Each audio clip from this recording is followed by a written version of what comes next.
El silencio que se produce cuando un depredador alfa entra en una habitación es absoluto. El tintineo del hielo en los vasos se detiene. Las conversaciones mueren en las gargantas. Cuando don Carmelo entró en el restaurante, era como un fantasma de un jefe del viejo país. Asesinos experimentados miraron rígidamente sus platos. Lanzó una orden áspera y gutural. Lo hizo en un dialecto regional que nadie en la ciudad había hablado en 50 años. Entonces, una tímida camarera con manos temblorosas le sirvió el vino. Lo miró a los ojos y le respondió perfectamente. Nora Hayes existía en el espacio negativo del Lombra. Tenía 24 años, estaba crónicamente agotada y era una experta en ser invisible. Era un comedor de lujo. Allí los políticos hacían tratos con hombres que oficialmente no existían. La invisibilidad era una habilidad de supervivencia. Se ajustó el rígido delantal blanco alrededor de su cintura. La tela se le clavaba en los huesos de la cadera. La cocina era una olla a presión. Había cocineros gritando, vapor siseando, y el olor penetrante del ajo en aceite caliente. Pero esta noche, el caos se sentía diferente. Era tenso, quebradizo. Paul, el gerente de sala, sudaba a través de su traje hecho a medida. No paraba de mirar su reloj. Caminaba de un lado a otro por el estrecho pasillo entre el congelador y las estaciones de preparación. Normalmente, Paul se pavoneaba por el restaurante como un rey, menospreciaba a los ayudantes de camarero y coqueteaba agresivamente con las anfitrionas. Esta noche parecía un hombre esperando su propia ejecución. «Limpia la mesa 7 otra vez», espetó Paul, al ver a Nora cerca de la estación de servicio. «Y si veo una sola mancha de agua en esas copas de vino, te lo descontaré de las propinas». Nora asintió y cogió un paño de lino limpio. No discutió. Se deslizó por las puertas batientes hacia el comedor. El salón principal del Lombra era una clase magistral de intimidación, disfrazada de lujo.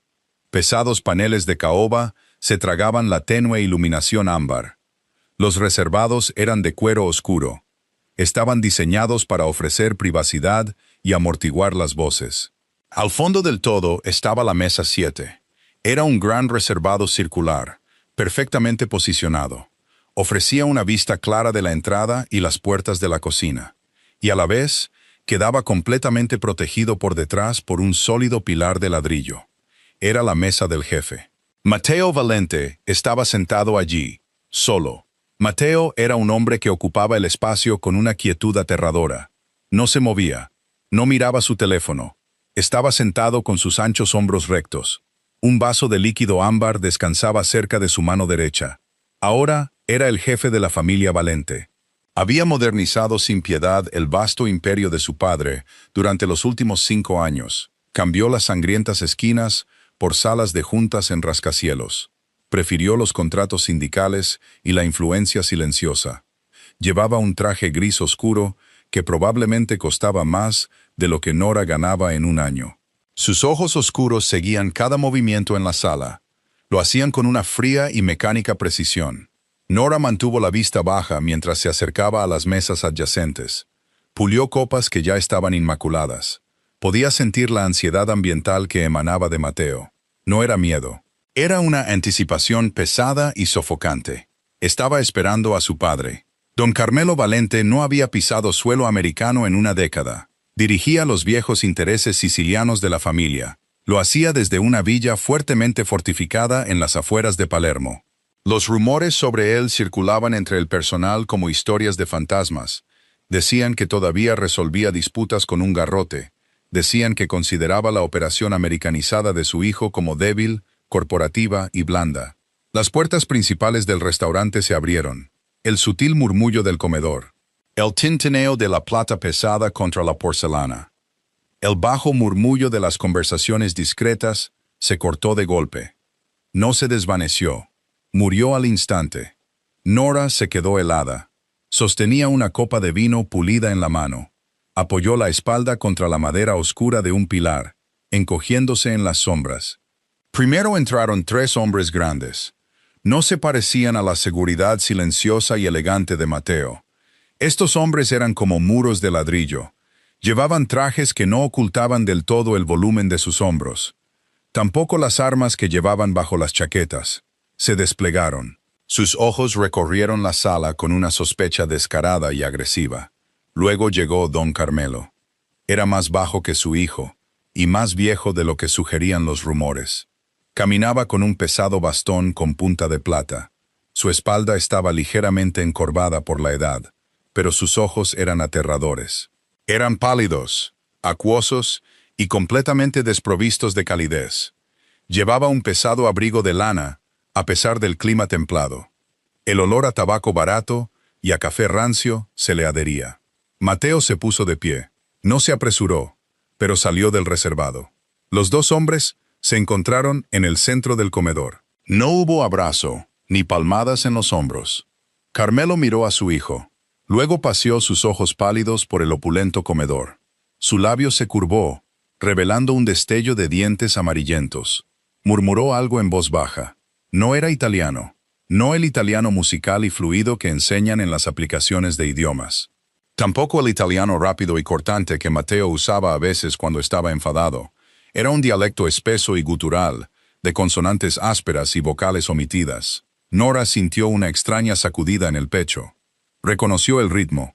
Era el sonido del salón de su infancia. El sonido de su abuelo maldiciendo a la televisión. El sonido de las fichas de dominó golpeando una mesa de cartas inestable. Carmelo acababa de llamar al restaurante un prostíbulo para turistas. La mandíbula de Mateo se tensó. Un pequeño músculo palpitaba cerca de su oreja, pero simplemente hizo un gesto hacia la mesa 7. El don comenzó la lenta caminata hacia el fondo. Todos los clientes del restaurante mantenían la cabeza baja. Nadie hablaba. El silencio era lo suficientemente pesado como para aplastar huesos. Nora se apretó la bandeja contra el pecho y se deslizó de vuelta a la cocina. Su corazón martilleaba contra sus costillas. La verdadera prueba ni siquiera había comenzado. La cocina estaba en un estado de pánico controlado.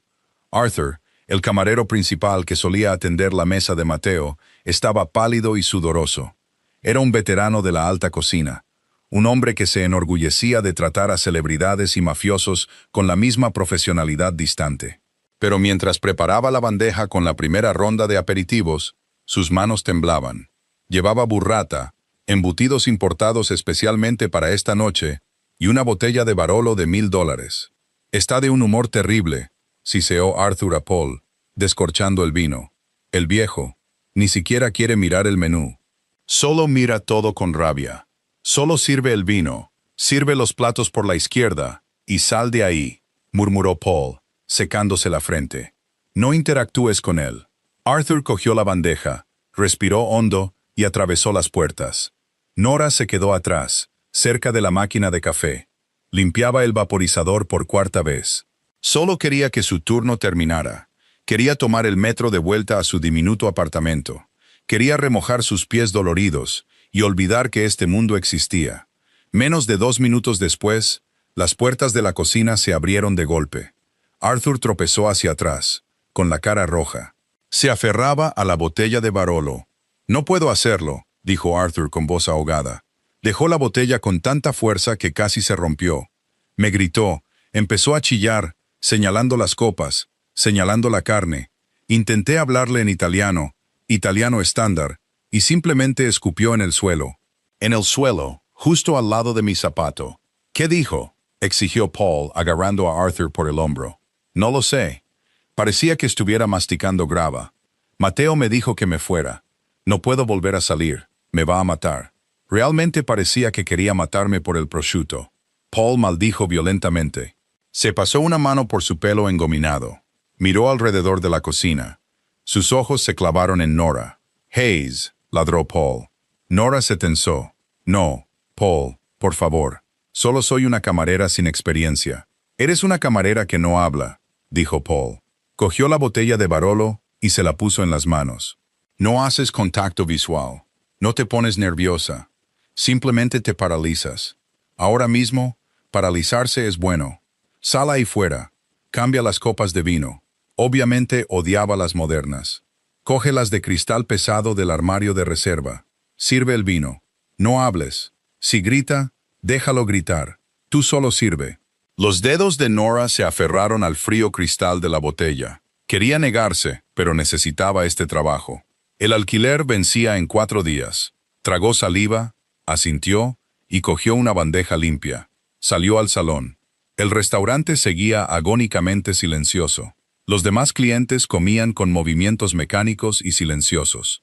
Estaban desesperados por no llamar la atención.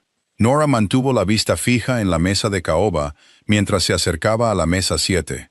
Carmelo estaba recostado en el reservado. Golpeaba el suelo con su bastón de punta de plata. Mateo estaba sentado rígidamente frente a él. La tensión entre padre e hijo era un muro físico. Nora se acercó a la mesa. Dejó la bandeja en silencio sobre un soporte plegable. Se inclinó, retiró las modernas copas de vino sin tallo que Arthur había puesto. Las reemplazó con las pesadas copas de cristal tradicional. Carmelo la observaba. Sus ojos pálidos se sentían como hielo sucio deslizándose por su nuca. Esto ocurrió mientras ella se inclinaba para recoger el plato de embutidos rechazado. Su antebrazo rozó el vaso de agua de Carmelo.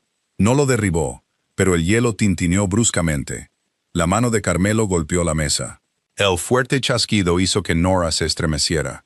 Sus hombros se encogieron al instante hacia sus orejas. Carmelo se inclinó hacia adelante, mirándola con furia. Desató una rápida y amarga sarta de palabras.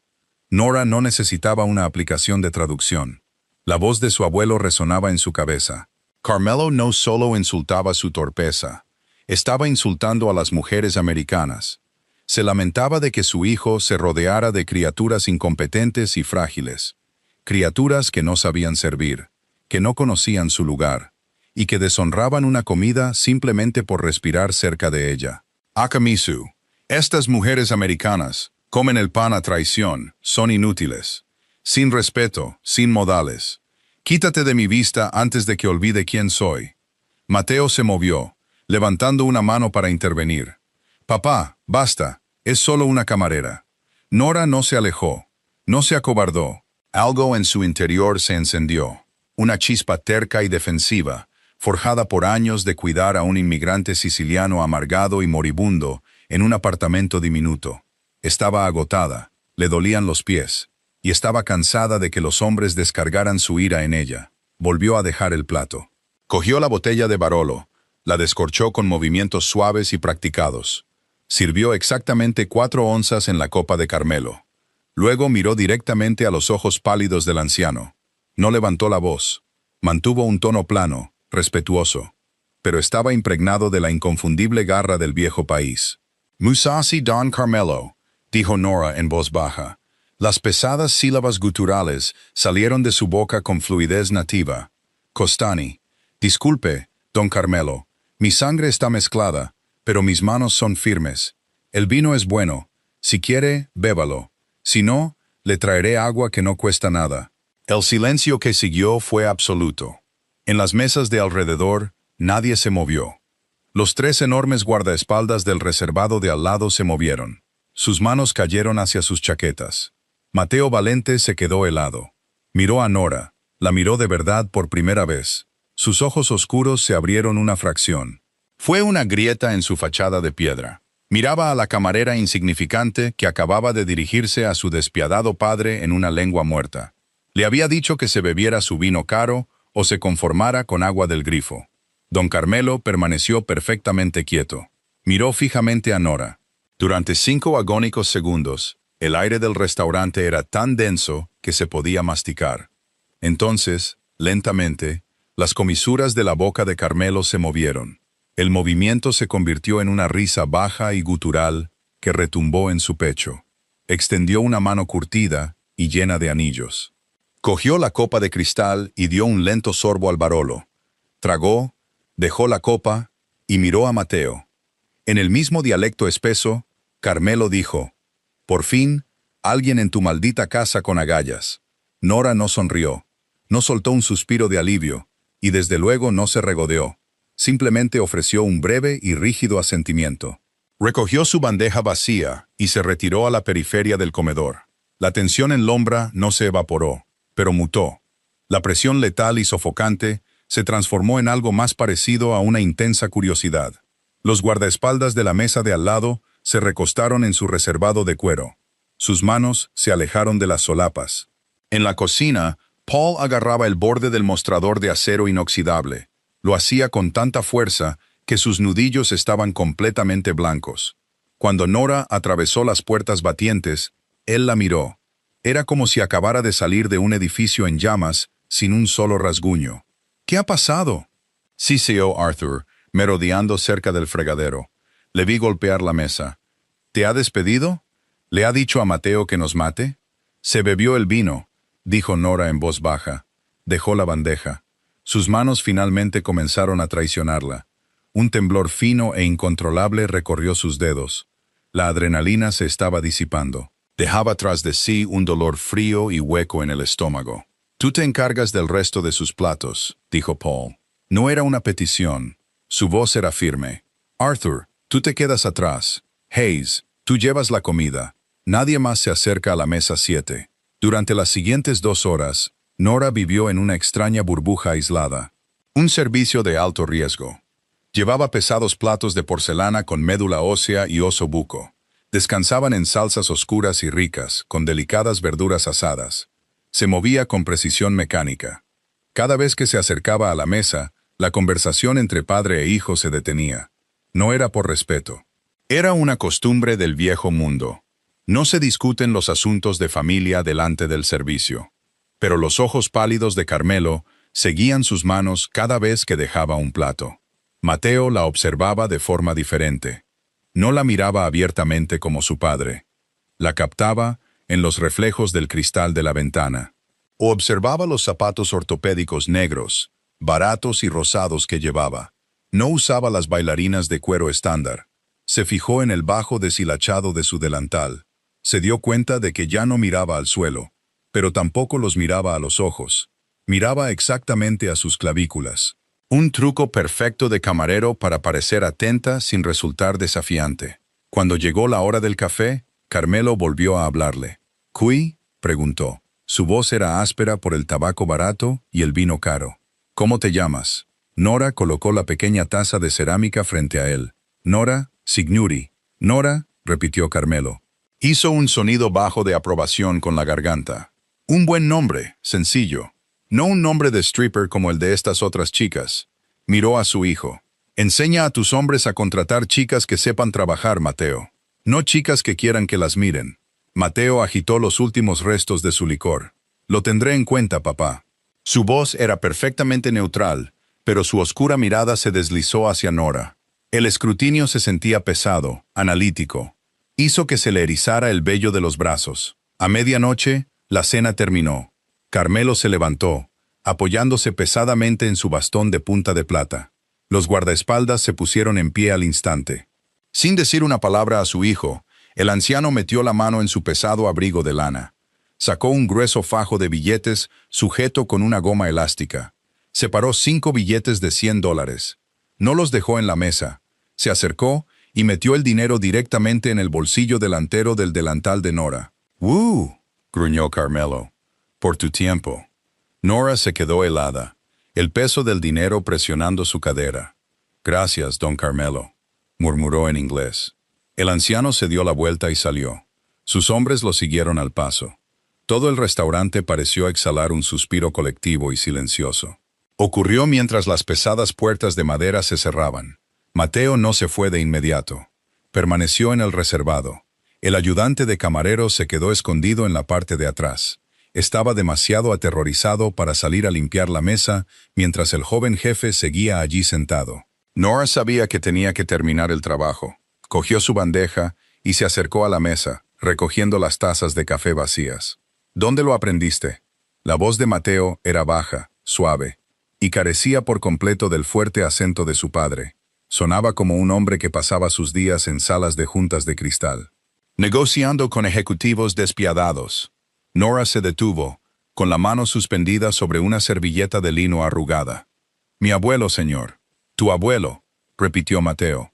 Se reclinó, apoyando un brazo en la parte superior del reservado de cuero. «Es un dialecto que está desapareciendo.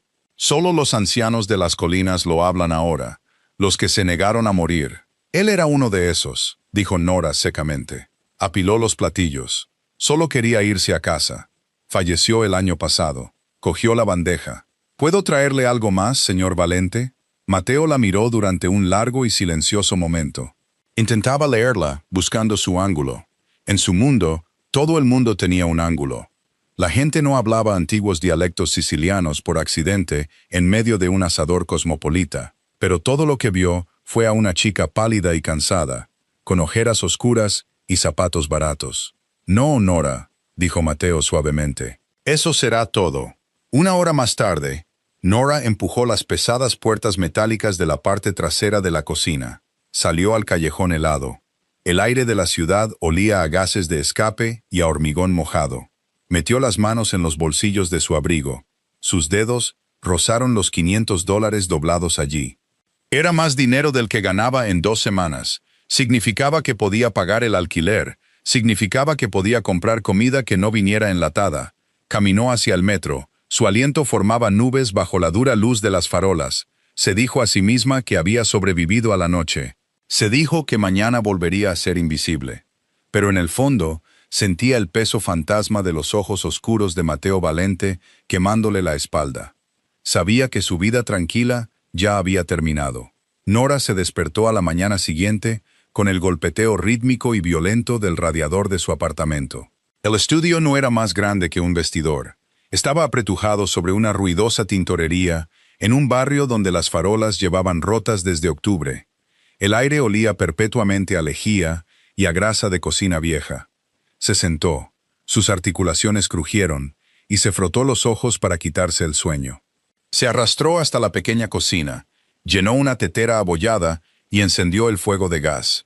Mientras el agua hervía, sacó los billetes de $500 del bolsillo de su abrigo.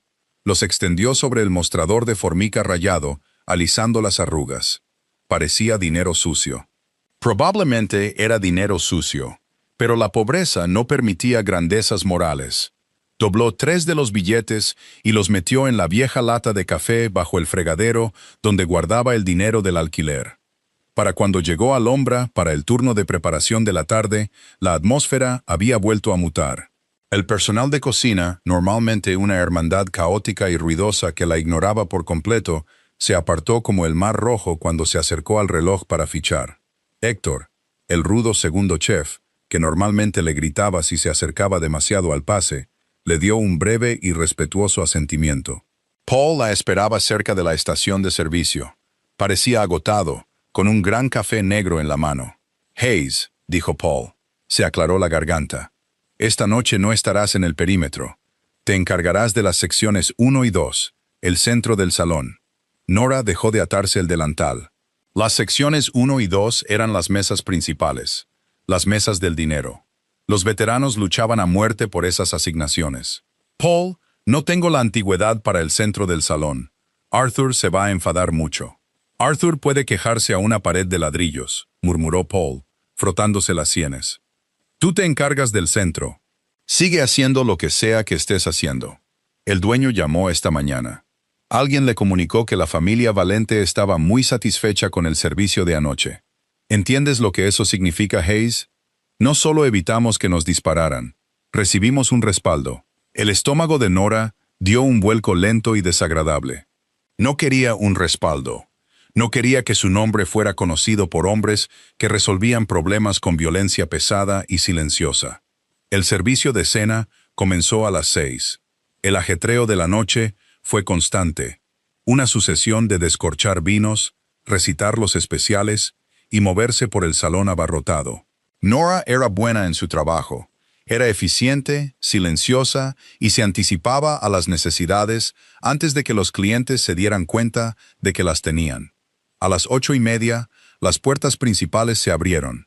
El cambio en la energía de la sala fue sutil, pero Nora lo sintió al instante. Fue como una caída en la presión barométrica. Se apartó del terminal de punto de venta y lo vio. Mateo Valente entró. Esta vez estaba solo, sin enormes guardaespaldas siguiéndolo, sin un padre anciano y señor de la guerra. Llevaba un traje azul marino oscuro sin corbata. El cuello de su camisa blanca impecable estaba desabrochado, lo que le hacía parecer menos un jefe y más un empresario rico y agotado. La anfitriona, una chica guapa llamada Clara, Prácticamente tropezó consigo misma al correr a recibirlo. Le señaló la mesa 7 al fondo. Mateo negó con la cabeza. Señaló con un solo dedo hacia el centro de la sala, hacia la sección de Nora. Clara tragó saliva. Su sonrisa impecable vaciló, y lo condujo a una pequeña mesa para dos, justo en el medio del salón.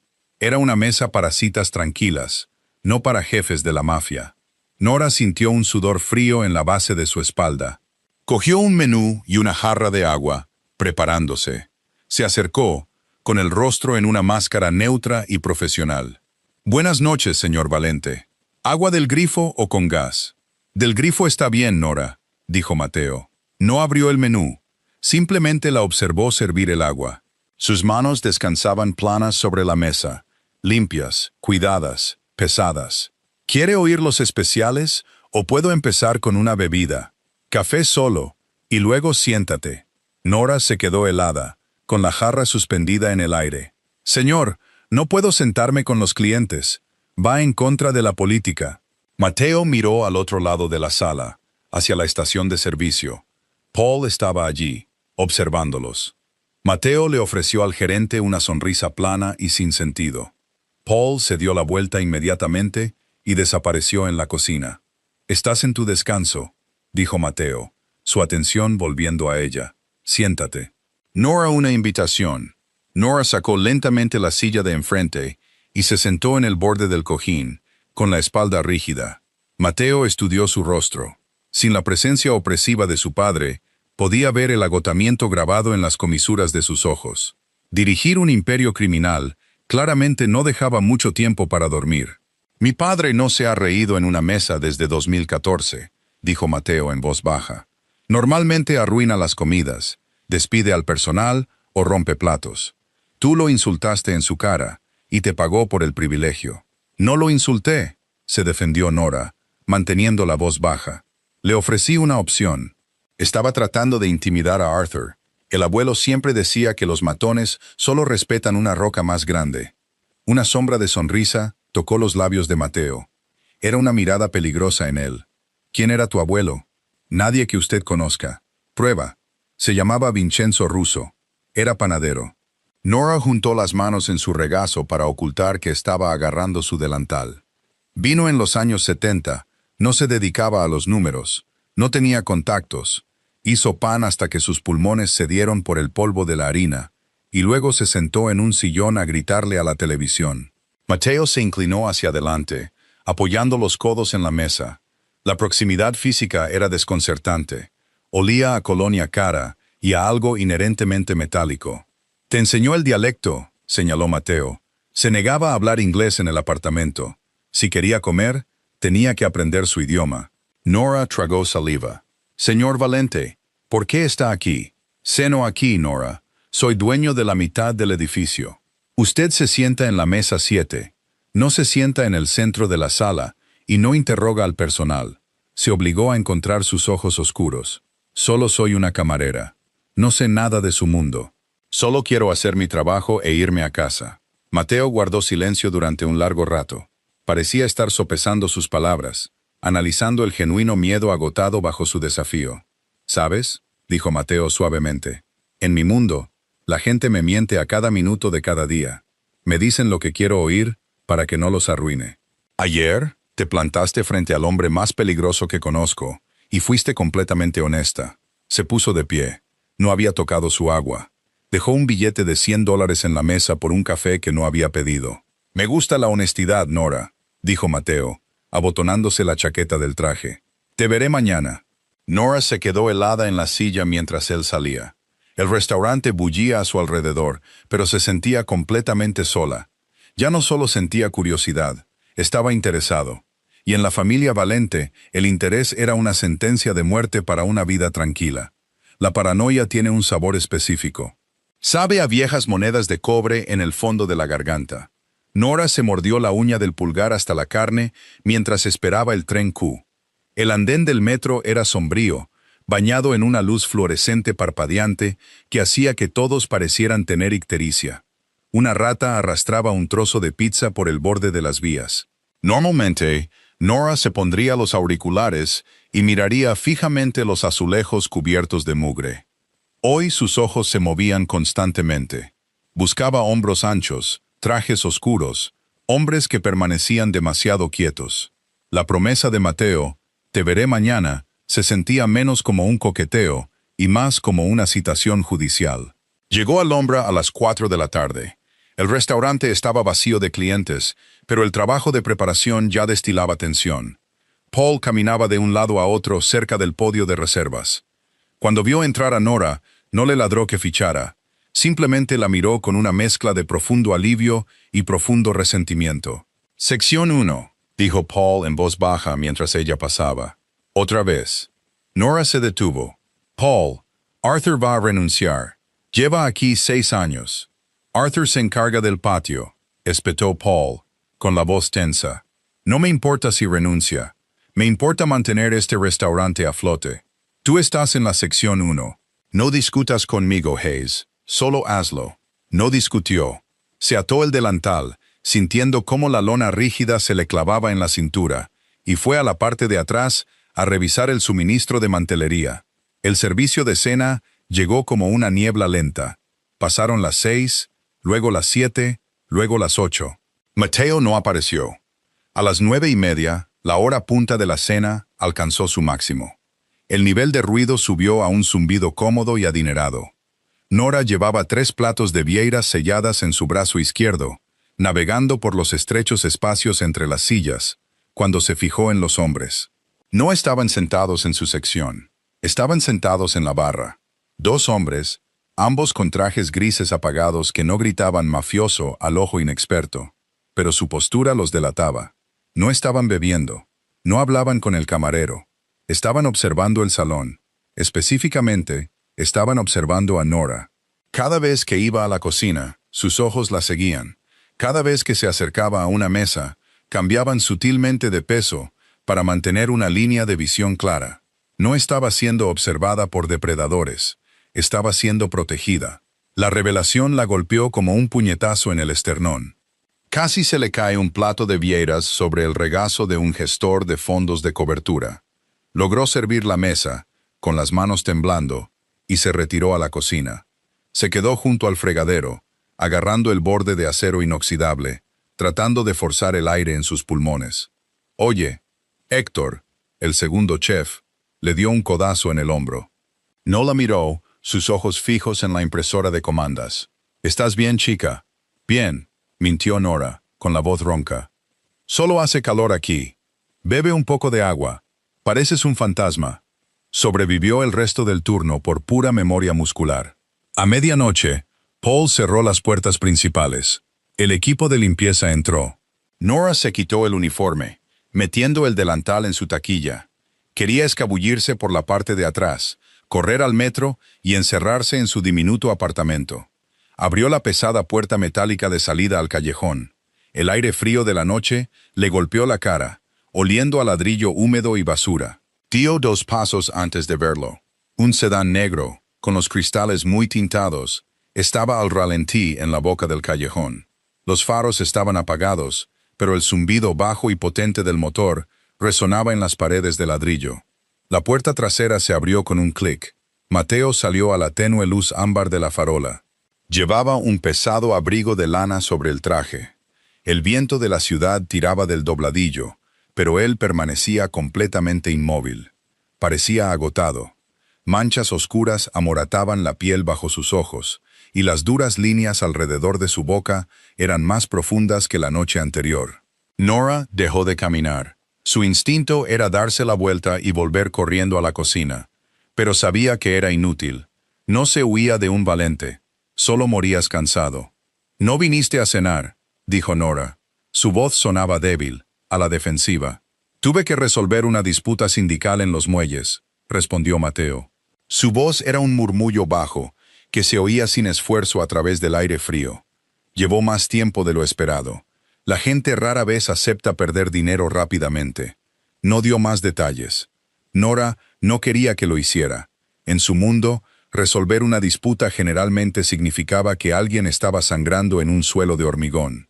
«Tus hombres estaban en la barra», dijo ella. Se cruzó de brazos sobre el pecho, abrazando con fuerza su barato abrigo de invierno. Mateo no lo negó. La ciudad está volátil en este momento. La llegada de mi padre ha reavivado viejas rencillas. La gente que lo odia está buscando una ventaja. No puedo permitir que nadie piense que puede usarte para llegar a mí. Usarme. Nora soltó una risa corta e incrédula. La pura absurdidad de la afirmación superó momentáneamente su miedo. Señor Valente, le serví a su padre una copa de vino. Soy una camarera. A nadie le importo. ¿Les importa que mi padre te respetara? Mateo se acercó. Solo un paso, pero pareció que el callejón se encogía. ¿Les importa que me sentara en medio de una sala abarrotada para tomar un café contigo? En mi mundo, la percepción es la realidad. Ahora eres visible, Nora. No quiero ser visible. Su voz se quebró, resonando bruscamente en las paredes húmedas. Quiero pagar mi alquiler. Quiero comprar comida. Quiero ir a trabajar y que me ignoren por completo. Estás arruinando eso. Mateo la miró. No parecía enfadado por su arrebato. Parecía resignado. Era la mirada de un hombre que sabía exactamente lo tóxico que era su toque, pero se negaba a retirar la mano. Lo sé, dijo suavemente. Sube al coche, Nora. Te llevo a casa. Puedo tomar el tren.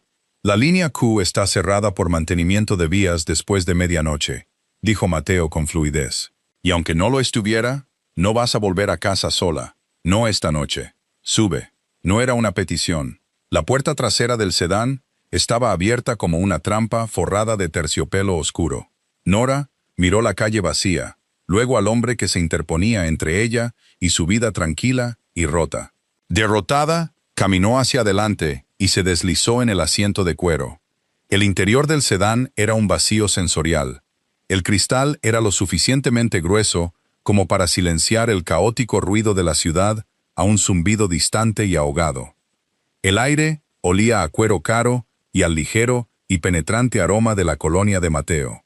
Nora se apretó contra la puerta del pasajero, poniendo tanto espacio entre ellos como el asiento trasero permitía. Mateo se sentó al otro lado, con una postura relajada pero inherentemente tensa. El conductor, un muro de hombre que ni siquiera miró por el retrovisor, puso el coche en marcha. «Dirección», dijo Mateo. Nora recitó su calle en el Bronx. Vio cómo la mandíbula de Mateo se tensaba ligeramente ante la ubicación. Estaba en lo profundo del distrito, un barrio por donde la policía solo pasaba con las ventanillas subidas. Viajaron en un pesado silencio durante 20 minutos. La transición de la ciudad a través de las ventanillas tintadas era cruda. Los rascacielos relucientes y las avenidas prístinas se desvanecieron, reemplazados por escaparates cerrados, ladrillos marcados con grafitis y farolas parpadeantes. «Vives lejos del restaurante», señaló finalmente Mateo, rompiendo el silencio. «El alquiler es barato», dijo Nora, mirando por la ventana. «Y nadie pide un aval si pagas 3 meses en efectivo. No es un barrio seguro. La seguridad es un impuesto de lujo, señor Valente. No puedo permitírmelo». Mateo giró la cabeza para mirarla. Las luces intermitentes de los coches que pasaban proyectaban sombras afiladas y cambiantes sobre su rostro. «No hablas como una camarera que abandonó los estudios».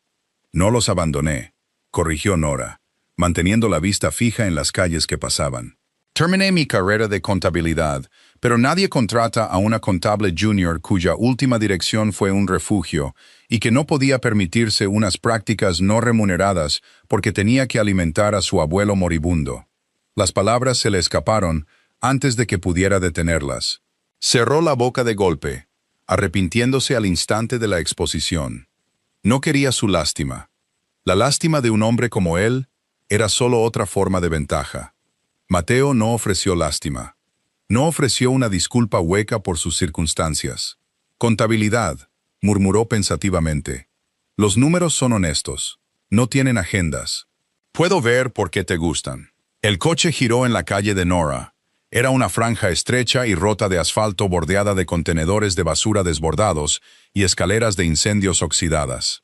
El conductor se detuvo en la acera justo enfrente de su edificio. La planta baja era una tintorería con un letrero de neón destrozado. Encima, una fila de ventanas oscuras y mugrientas miraban fijamente a la noche. «Es aquí», dijo Nora, alcanzando la manija de la puerta. «Espera». Mateo abrió su puerta y salió al frío. Se abotonó el abrigo, sus ojos oscuros escaneando la calle, los callejones, los tejados. Rodeó la parte trasera del coche y le abrió la puerta a Nora. Ella salió al pavimento agrietado. El viento cortante atravesó inmediatamente su delgado abrigo. «Gracias por el viaje», dijo rápidamente, queriendo escapar de la abrumadora presión de su presencia. Se giró hacia la pesada puerta metálica de su edificio, cubierta de grafitis. Mateo la siguió. «Señor Valente, de verdad no es necesario. La cerradura de la puerta principal está rota», interrumpió Mateo, señalando el cerrojo destrozado que colgaba suelto del marco metálico. «¿Lleva mucho tiempo así?» «Desde agosto», dijo Nora, con la voz tensa. «Al casero no le importa». «Mire, estoy bien. Solo subo al tercer piso y cierro mi propia puerta». Mateo no escuchó. Empujó la pesada puerta metálica. El pasillo olía a colrancia, lejía barata y perro mojado. La única bombilla del techo parpadeaba erráticamente.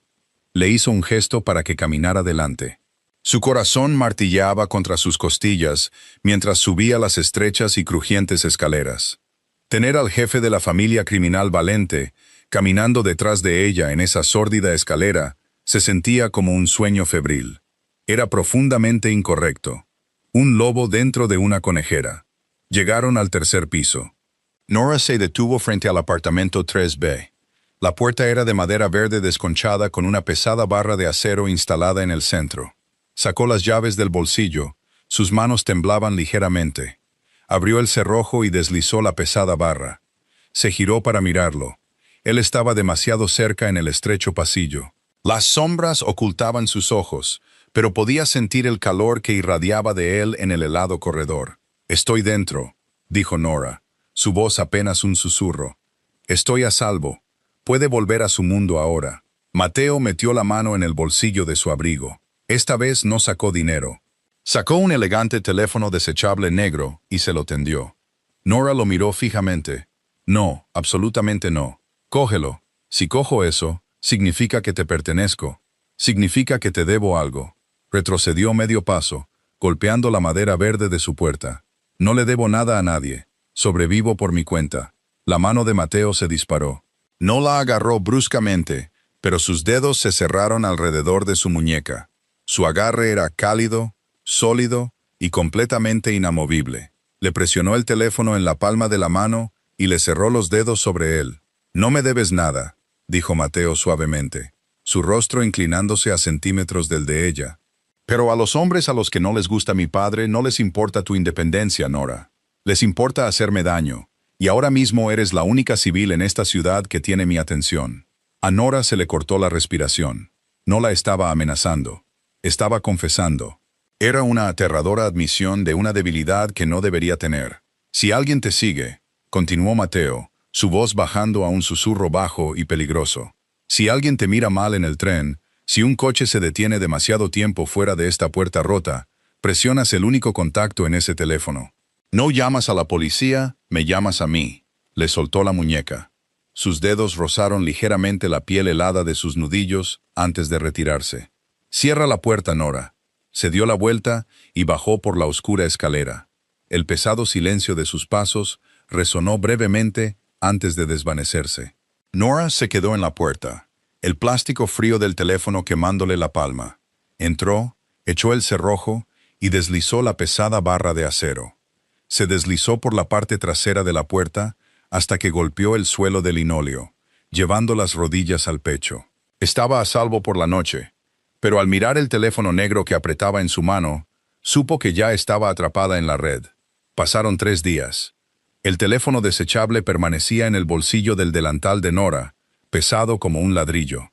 Cada vez que buscaba un bolígrafo, sus nudillos rozaban el plástico frío. Permaneció en silencio. En Lombra, el ecosistema se había invertido. Paul dejó de gritarle. De hecho, Paul dejó de mirarla por completo. Cuando un cliente de la mesa 4 se quejó de un filete ligeramente pasado, Paul no culpó a Nora como de costumbre. Invitó a la comida y se disculpó personalmente. Héctor empezó a dejar pequeños platos de restos perfectamente sellados en el mostrador de preparación específicamente para ella. No era amabilidad, era miedo. Todos sabían que el sedán negro la había esperado en el callejón. En la industria de la restauración, los chismes se mueven más rápido que un incendio de grasa. El jueves por la tarde fue una tormenta lenta y pesada. El ajetreo del almuerzo había terminado, dejando el comedor con olor a lana mojada y cera para suelos. Nora estaba enrollando cubiertos en la estación trasera, el movimiento repetitivo adormeciendo su cerebro agotado. Las pesadas puertas principales se abrieron. Nora no levantó la vista de inmediato. Oyó el fuerte y rítmico golpe de zapatos de cuero mojados sobre la madera. 3 hombres. Reconoció el andar antes de ver los trajes. No era la seguridad silenciosa y elegante de Mateo. Eran los muros de ladrillo. Los hombres de Carmelo. Paul casi deja caer una pila de menús. Corrió hacia el frente, alisándose la corbata. El hombre principal ignoró a Paul por completo. Miró a través del comedor vacío, su rostro pálido y lleno de cicatrices impasible, y señaló con un dedo grueso a Nora. «Coge tu abrigo», dijo el hombre. Su voz sonaba como una pala raspando hormigón. Nora se quedó helada, con una servilleta a medio enrollar en las manos. «Estoy en mi turno». «Don Carmelo requiere almuerzo», respondió el hombre. «Requiere que tú lo sirvas. El coche está fuera». Paul no se opuso. Prácticamente empujó a Nora hacia el armario de los abrigos. Se quitó el delantal, con las manos entumecidas, y cogió su barato abrigo de invierno. No se molestó en discutir. No se discute con hombres cuyas chaquetas abultan en las costillas. Metió la mano en el bolsillo de sus vaqueros, sintiendo el contorno del teléfono desechable. Mateo había dicho que llamara si alguien la seguía. No había dicho qué hacer si su propio padre la secuestraba para el servicio de almuerzo. El viaje fue corto, terminando en un hotel boutique del centro que Nora sabía que cobraba $3,000 la noche. No tomaron el ascensor principal. Tomaron un montacargas a través del muelle de carga, evitando el vestíbulo por completo. La suite del ático olía agresivamente a cigarrillos sin filtro, ajo y decadencia del viejo mundo. El espacio era enorme, decorado en grises y blancos modernos y estériles, pero había sido completamente invadido por la presencia de Carmelo. Pesadas cortinas estaban corridas contra la lluvia de la tarde. Media docena de hombres estaban sentados alrededor de una mesa de comedor de cristal, jugando a las cartas y bebiendo pequeñas tazas de café negro como el carbón. Don Carmelo estaba sentado en un sillón de orejas junto a la ventana. Estaba pelando una naranja con un pequeño y vicioso cuchillo con mango de nácar. No levantó la vista cuando Nora fue escoltada a la habitación. Terminó de pelar la fruta en una larga espiral ininterrumpida, dejó el cuchillo y se metió un gajo en la boca. «Me dicen que eres una chica tranquila», dijo Carmelo en inglés, con un acento espeso y pesado. «Dicen que vienes a trabajar, mantienes la cabeza baja, tomas el tren a casa. Una chica buena y aburrida». Nora se quedó perfectamente quieta. «Intento serlo, señor. Mi hijo no es aburrido». Carmelo se limpió los dedos en una servilleta de lino. «Mi hijo es una máquina. Construye, adquiere, negocia. Pero tiene una debilidad. Cree que este país lo ha civilizado. Cree que puede llevar un traje y jugar según las reglas de las salas de juntas, y la sangre de sus manos simplemente se lavará». Carmelo se inclinó hacia adelante, apoyando su peso en su bastón de punta de plata, sus ojos pálidos y acuosos fijos en ella. «Te trajo a su mesa, una civil, una camarera con agujeros en los zapatos». El labio del don se curvó. «Eso te convierte en un objetivo, pajarito. Te convierte en una carga para mi familia. No pedí sentarme en su mesa». Nora mantuvo la voz plana. Mostrar miedo a un hombre como este era sangrar en aguas de tiburones. «No quiero su dinero. No quiero su protección. Solo quiero que me dejen en paz». Carmelo se rió. Fue un sonido seco y traqueteante. «Cena aspira. Tienes agallas». Señaló un carrito cerca de la zona de la cocina. Estaba cargado con bandejas de plata cubiertas. «Sirve la comida, Nora. Muéstrame esa mano firme tuya otra vez. Veamos si se te caen los platos cuando los hombres en la habitación han matado a más gente de la que has conocido en tu vida». No dudó. Caminó hacia el carrito. Su corazón latía tan fuerte que le dolían las costillas, pero sus manos estaban completamente firmes. Levantó la primera cúpula de plata, siti al horno nadando en un ragú oscuro y rico. Cogió una pesada cuchara de servir y un plato de porcelana caliente. Se movió alrededor de la mesa, sirviendo a los jugadores de cartas. La ignoraron, hablando en un italiano rápido y bajo, golpeando las cartas sobre el cristal. Era invisible de nuevo. Era una armadura familiar y reconfortante. Se acercó a Carmelo al final.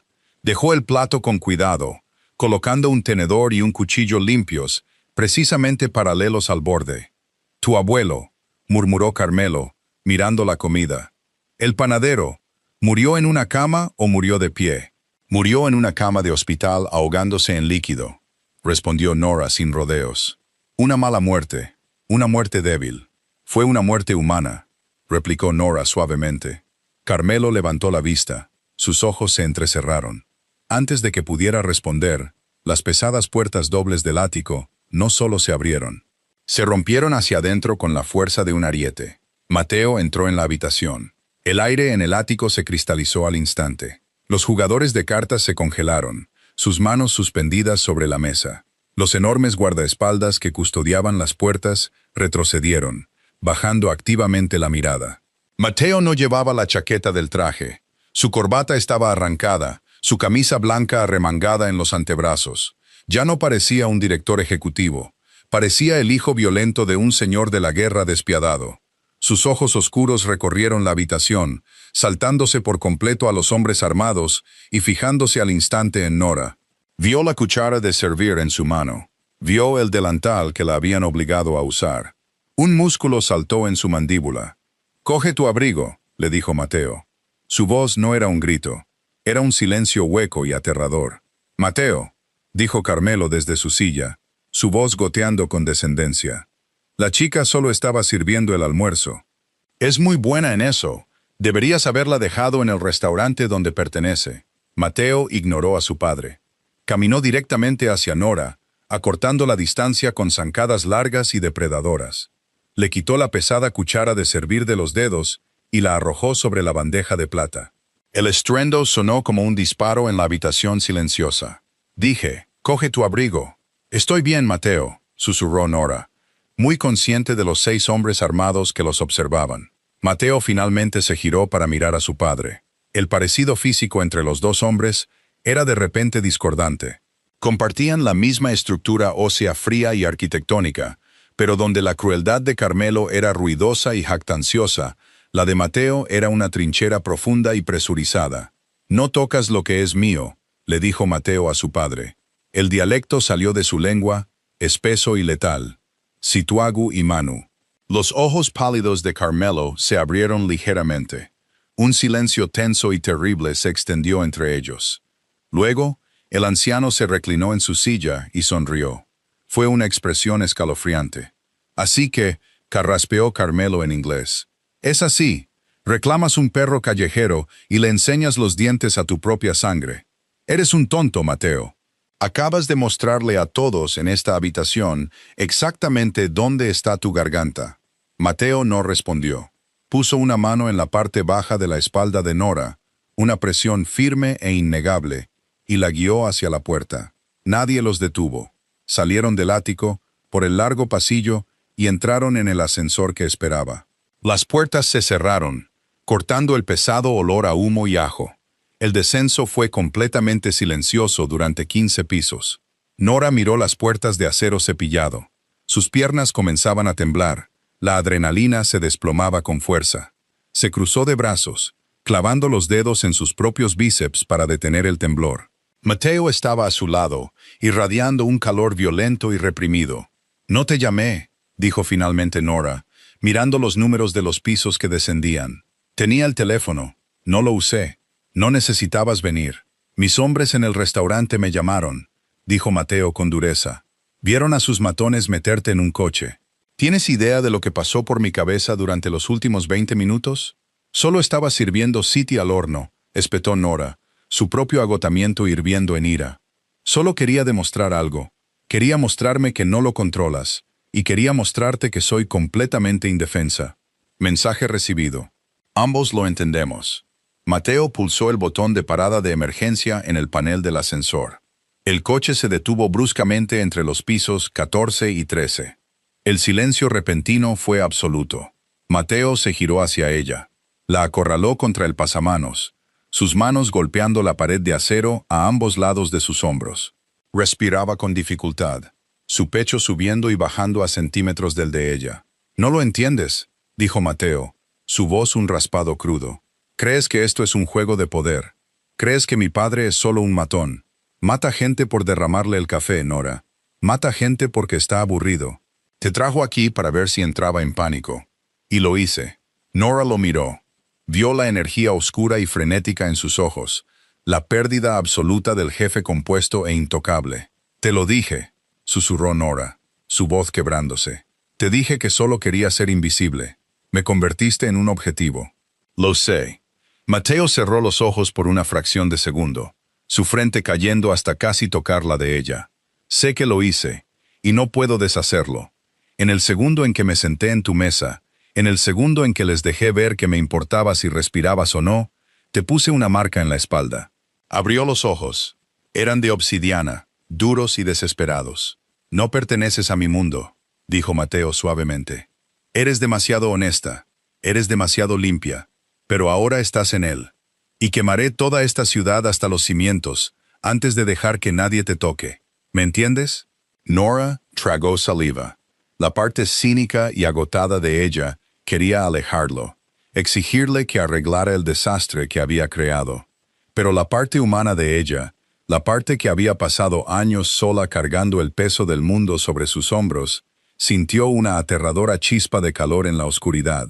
«Llévame a casa, Mateo», dijo en voz baja. Él sostuvo su mirada por un largo momento, luego se apartó de la pared, extendió la mano, volvió a sacar el interruptor de emergencia y el ascensor reanudó su descenso.